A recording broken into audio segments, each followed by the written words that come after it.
Il a cousu des SWEATSHIRTS bleus et a imaginé une doudoune.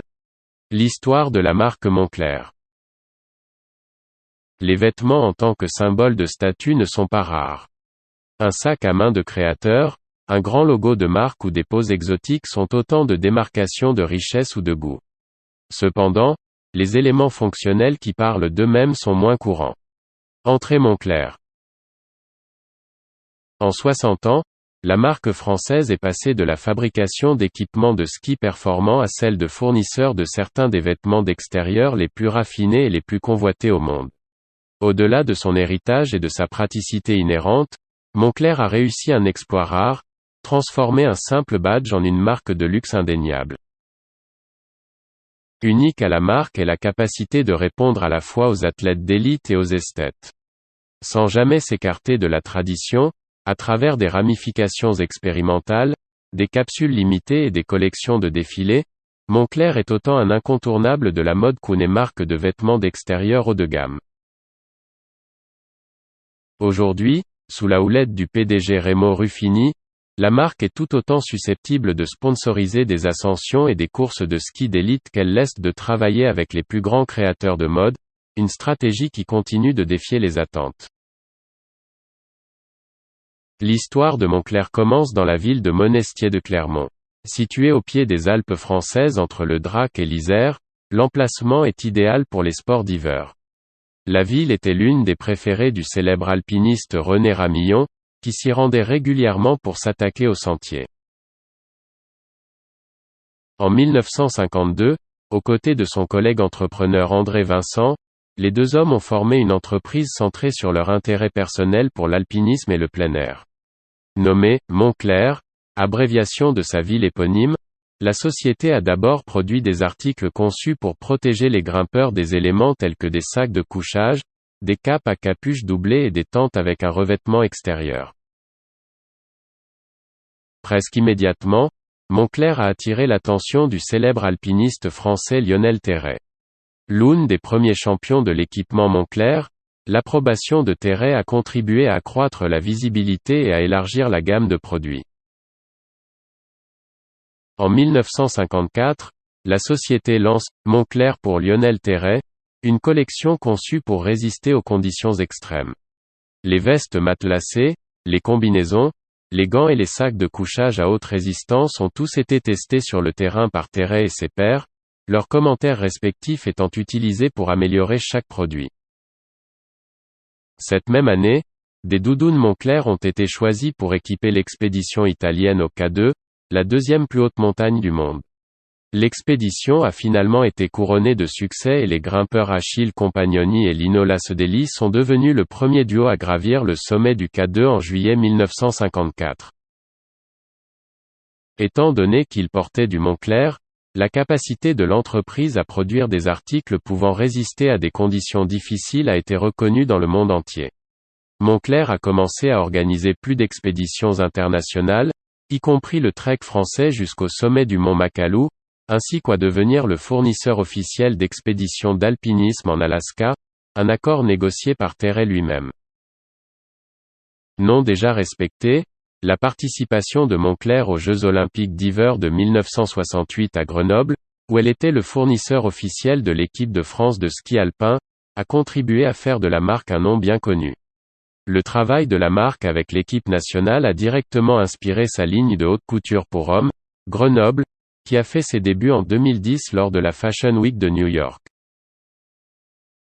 Même à ses débuts, Moncler considérait l'esthétique autant que la performance. Tout au long des années 70, la marque a recherché des tissus et des finitions qui pourraient reproduire les propriétés réfléchissantes de la neige. Le résultat, l'effet laqué brillant, est désormais monnaie courante dans ses vêtements.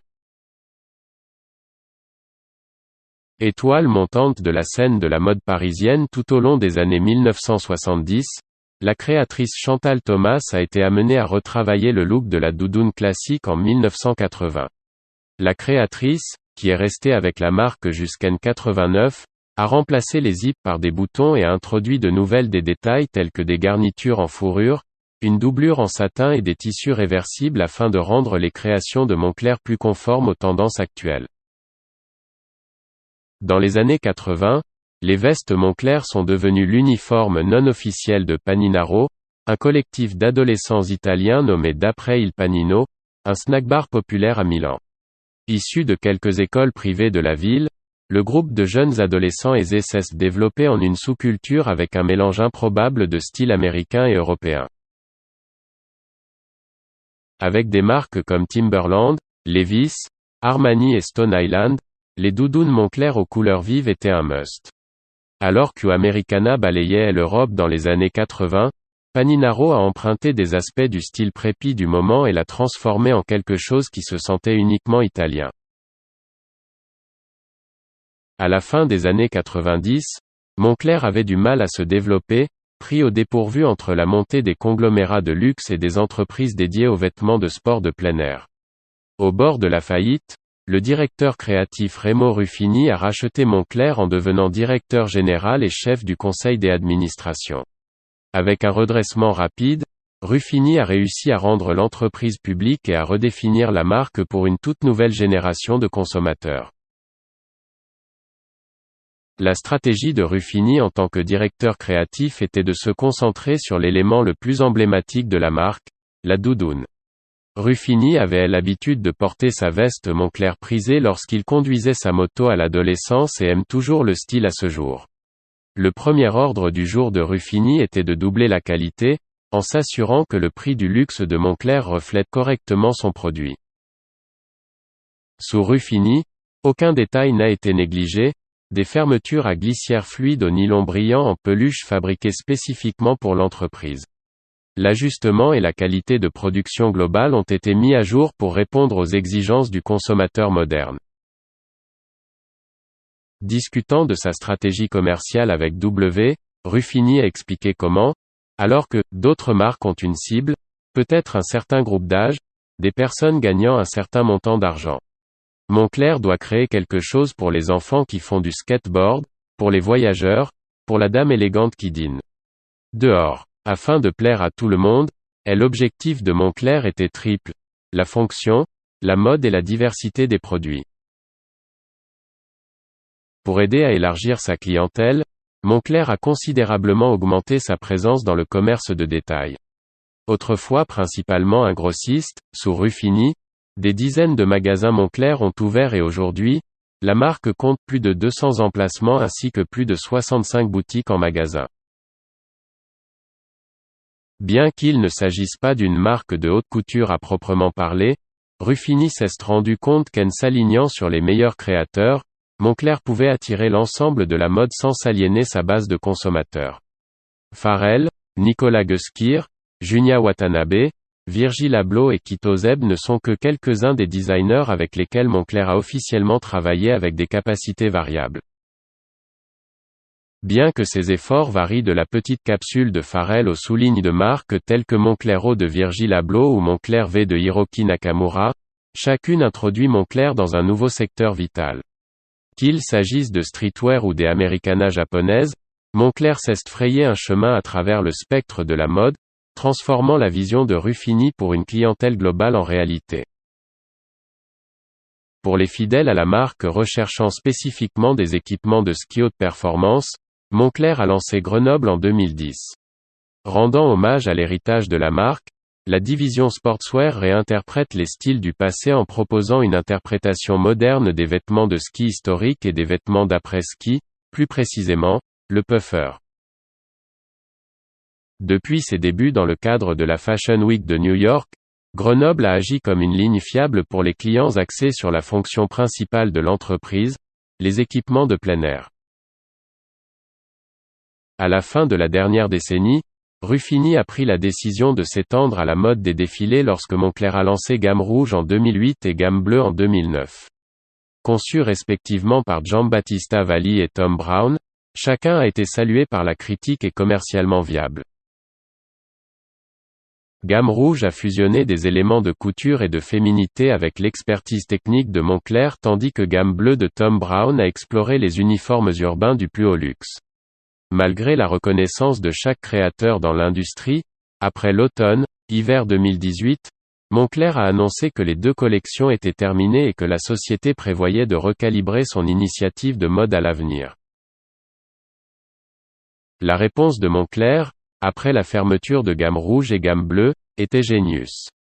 Une collection capsule en 8 parties, Moncler Genius fait appel à des noms établis et émergents pour créer une approche à multiples facettes plus proche des plans d'affaires originaux de Ruffini.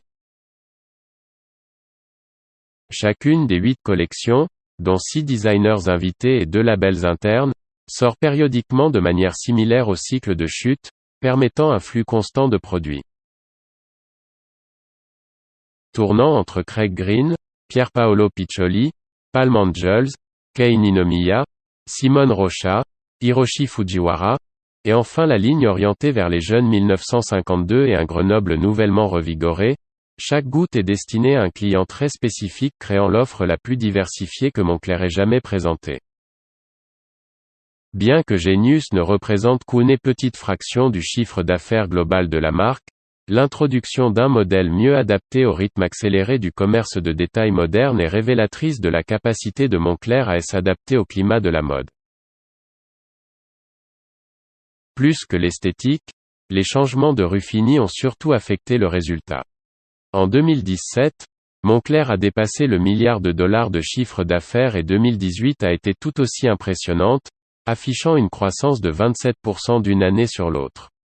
La marque s'est engagée à étendre son empreinte commerciale mondiale, en particulier en Asie, une source importante de croissance continue. Alors que la marque s'est rapidement développée, une nouvelle initiative écologique a été lancée en 2016 afin de suivre la gouvernance et la responsabilité d'entreprise.